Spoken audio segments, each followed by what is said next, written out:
'Singam again' just ఇప్పుడే 'పుష్ప 2' యొక్క reloaded version చూసొచ్చా థియేటర్‌లో. మొత్తం అంతా సెకండ్ హాఫ్‌లోనే యాడ్ చేశారు. ఆ 20 మినిట్స్ ఫుటేజ్ కూడా. ఆ వీడియో సెపరేట్‌గా చేస్తా. ఎక్కడ యాడ్ చేశారు? ఏంటి యాడ్ చేశారు? అసలు ఏం డ్రామా మిస్ చేశారని. ఇక ఈ 'సింగం అగైన్' విషయానికొస్తే చాలా విచిత్రంగా ఉంది నాకు. అసలు ఏ నమ్మకంతో ఇన్ని రోజుల తర్వాత ఈ సినిమాని ప్రైమ్ వీడియోలో తెలుగులో రిలీజ్ చేశారని. బిజినెస్ కోసమే తీసిన మూవీ అని క్లియర్‌గా తెలుస్తుంది గైస్. రామాయణంని రిఫరెన్స్‌గా వాడితే ఎవరు కూడా ఏం అనరులే అని అదే స్టోరీగా వాడేశారు. 2 అవర్స్ 25 మినిట్స్ రన్ టైమ్‌తో హిందీలో రిలీజ్ అయినప్పుడు చూసా. సర్లే ఈ మూవీకి ఎందుకు రివ్యూ ఇవ్వడం అని చెప్పి ఇవ్వలేదు. ఒక్క ముక్కలో చెప్పాలంటే 2024లో world wide cringe movie competition పెడితే అందులో నంబర్ 1 పొజిషన్‌లో ఉంటుంది ఈ మూవీ. 'సింగం' సీరీస్ పరువు తీసేటట్టుంది ఈ మూవీ. సీతమ్మ తల్లిని రావణాసురుడు ఎత్తుకుపోతే రాముల వారి సైన్యంతో లంకకి ఎలా చేరి రావణుడిని సంహరించారో, ఇక్కడ కరీనా కపూర్‌ని అర్జున్ కపూర్ తీసుకెళ్ళిపోతే అజయ్ దేవగన్ మిగతా వాళ్ళందరిని పోగేసుకుంటూ వెళ్తారు. మధ్య మధ్యలో స్టేజ్ షోలో రామాయణం ప్లేని చూపిస్తుంటారు ప్యారలల్‌గా. అదే స్టోరీ. 'సూర్యవంశి', 'సింగం', 'సింగం రిటర్న్స్', 'సింబా', 'దబంగ్' ఇలా బాలీవుడ్‌లో పోలీస్ క్యారెక్టర్స్ ప్లే చేసిన మెయిన్ రోల్స్ అందరిని పెట్టి తీసినా సరే వరల్డ్ వైడ్ 400 క్రోర్స్ కూడా కలెక్షన్ రాలేదు ఈ మూవీకి. ఎంత సిగ్గుచేటండి. త్వరలో ఎన్టీఆర్ గారు 'వార్ 2' వచ్చినప్పుడు అర్థమవుతుంది వీళ్ళకి. మొత్తం ఇండియాలో ఎంత కలెక్షన్స్ వస్తాయో ఒక్క తెలుగు స్టేట్స్‌లోనే అంత కలెక్షన్స్ వస్తాయి.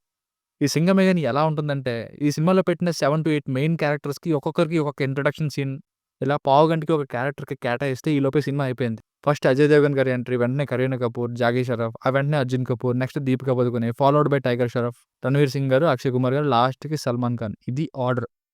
ఒక్కొక్కరికి ఒక్కో ఫైట్, లాస్ట్‌కి అందరూ కలిసి ఫైట్ చేస్తూ అవెంజర్స్ రేంజ్‌లో ఓవర్ మెలో డ్రామాటిక్ బిల్డప్. ఇంట్రడక్షన్స్‌లా ఉండే ఈ సినిమాకి టైటిల్ 'సింగం అగైన్' అని కాకుండా 'కిల్లింగ్ అగైన్' అని పెట్టాలి.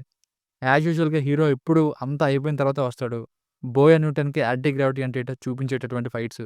పోనీ తీస్తే తీశారు మధ్యలో రామాయణంని యూజ్ చేయడం ఎందుకు?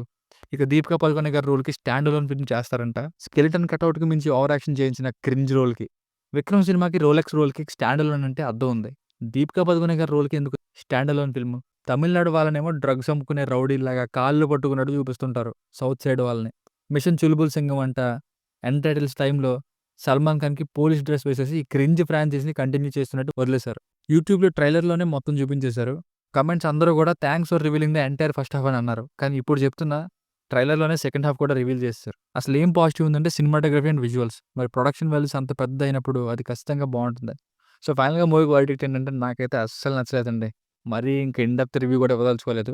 ప్లాట్‌నే చాలా ఎక్స్‌పెక్టెడ్ అంటే ఒక్కో పోలీస్ క్యారెక్టర్‌కి ఒక్కో introduction immediately followed by fight scene వేసేసి సినిమా మొత్తం అలాగే లాగించేసి ఇదే సినిమా అంటే అది నా వల్ల కాదండి. మీరు చూస్తానంటే యూ కెన్ ట్రై. ప్రైమ్ వీడియోలో తెలుగులో స్ట్రీమ్ అవుతుంది. మోస్ట్‌లీ అడల్ట్ కంటెంట్ కూడా లేదు. It's a very disappointing film for me. దీనికి రేటింగ్ వచ్చేసి ఇది నా ఒపీనియన్ 1.5/5. మీకు కనుక నా వర్క్ నచ్చినట్లయితే మరిన్ని రివ్యూస్ కోసం మన ఛానెల్‌ని సబ్స్క్రైబ్ చేసుకోండి. Thank you.